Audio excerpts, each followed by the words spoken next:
Here's our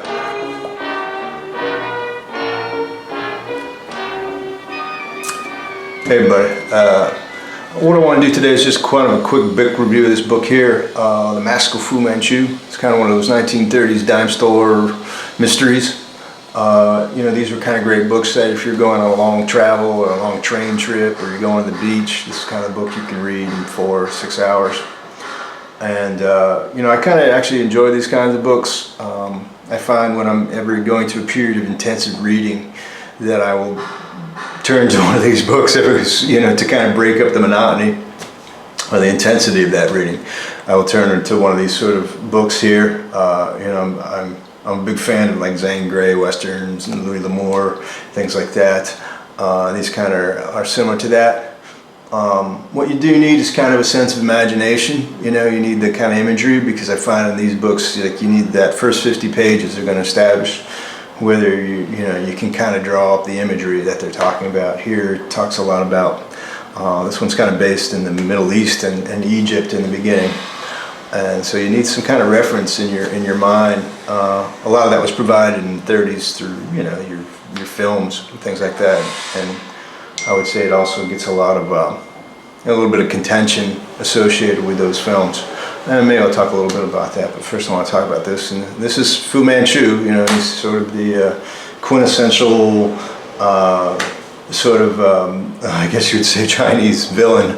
The precursor to the Mandarin, obviously. And he was written by Sax Rohmer, who's kind of a funny guy back here. This is the inspiration for Paul Vergotenhof.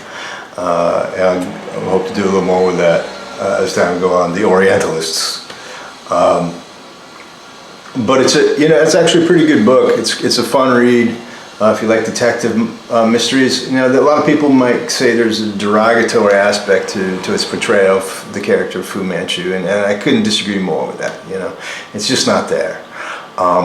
They actually portray the villain here as very almost like an anti-hero to some extent. He's very he's very sophisticated. He's very noble. So there's nothing derogatory about it. Just the fact that he's a villain in it doesn't really impress upon me that there's any sort of racial aspect to it or anything derogatory about it. Actually, they present him as a very clever and sort of anti-hero, I would say. It's interesting here also that that even back in the 1930s they were recognizing the emergences of Chinese nationalism.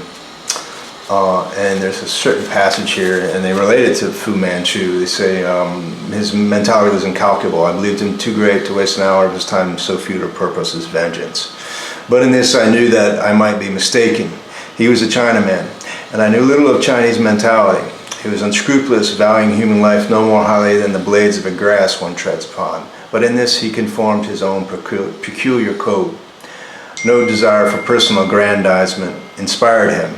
Nayland Smith had assured me. He aimed to lift China from the mire into which China had fallen. He was, according to his peculiar lights, a great patriot. And this, I knew, according to those same peculiar lights, he was scrupulously honorable. Right? So it's kind of interesting. They talk a little bit about that Chinese nationalism back in the 30s.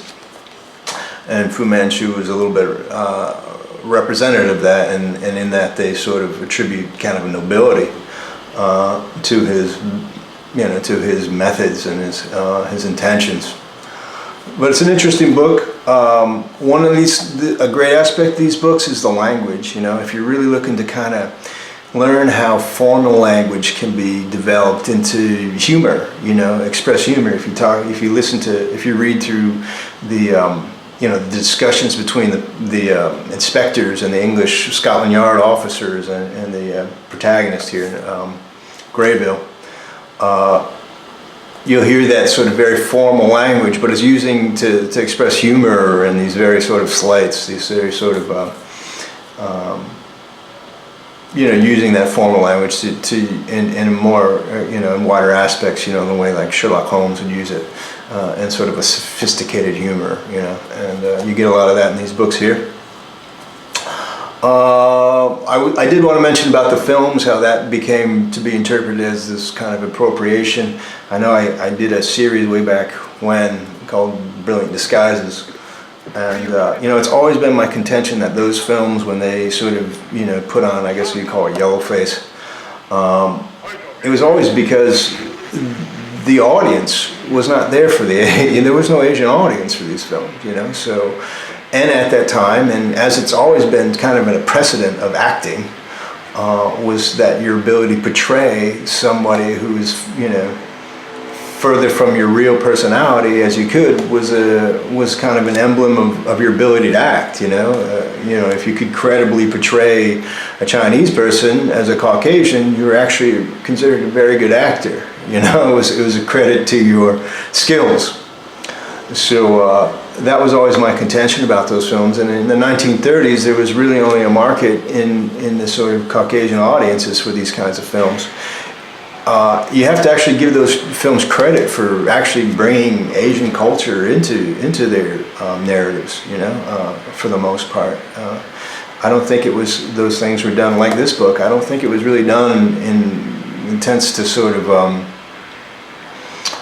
undermine these cultures or anything like that. It actually kind of, it was an intention to kind of incorporate them and elevate them in that way. And the imaginations and the perceptions of audiences that weren't exposed to it, you know. So these kinds of books did that. But these are fun reads, you know. If you find yourself in like a intensive reading and you need just kind of a break from all the nonfiction and things like that, you know, it's fun to pick one of these up and just kind of knock it off. I would say you can finish a book, like it's only 200 pages. You know, you should be able to kind of finish these books off in 4 or 6 hours. And I pretty much knocked it off pretty quick. But it's an enjoyable read. Like I said, I came across these books because a friend of mine here, Shiye, she was doing her dissertations and doing her papers on Robert van Gulik, a Dutch writer, Orientalist, who introduced kind of the character of Judge Dee, the magistrate from the Tang Dynasty, to Chinese audience. He actually found a lot of fame in China by sort of reincorporating or modernizing Judge Dee. And she was doing her papers on that, and I'd never heard of Van Gulik, but I always was like, oh, you mean, you know, this is kind of a Charlie Chan, kind of Fu Manchu thing, right? And just recently on my trip back over here, she said she had a student who was interested in doing a paper on Sax Rohmer and Fu Manchu, and she asked me to pick up a bunch of these books, and I got her the whole series, and it just happened, for whatever reason, there was a duplicate of this one. So I took it to read for myself. Yeah, but I enjoy it, you know. It's kind of an interesting aspect, that isn't too, you don't hear a lot about it, you know. It's just a sort of aspect of culture, aspect of, you know, movie history and literature that you don't hear much about.